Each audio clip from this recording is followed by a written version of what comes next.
Yan. Ano yan? Nilinis ako na to. Ista. Ang sakit ko niya. Gulay. Anin ko?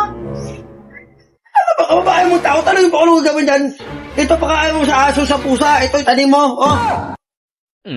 Kababae mo tao. Tanongin mo ano gagawin dyan. Balik ako.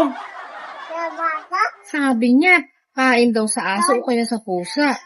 Tapos si tatanong daw to. Itanong ko. Kain mo. Hindi nga. Saan kaya yung aso dito? Napapakainin ko. Kaya pusa. Tuloy nga makitatanim ko daw yung kangkong. Ang dami naman tanim dito na.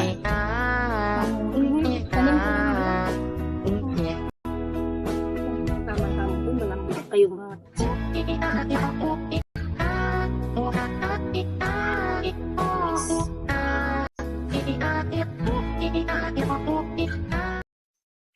Yeah.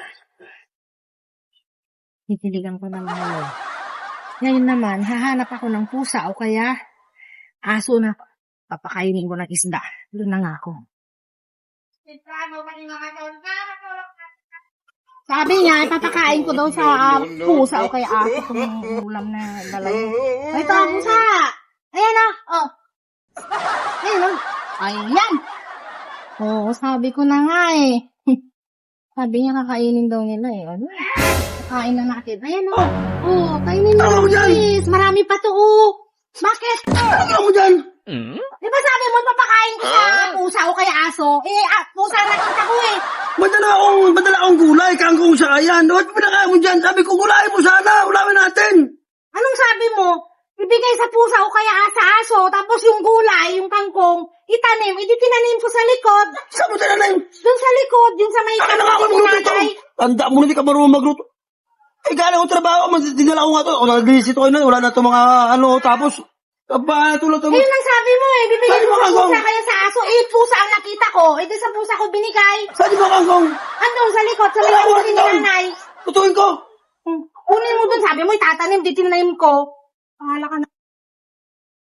Saan mo tinanim yung kangkong? Ayan o, dyan sa may kamutin ni nanay. Ah! Ayan sa may kamutin ni nanay. Ayan o, dyan o.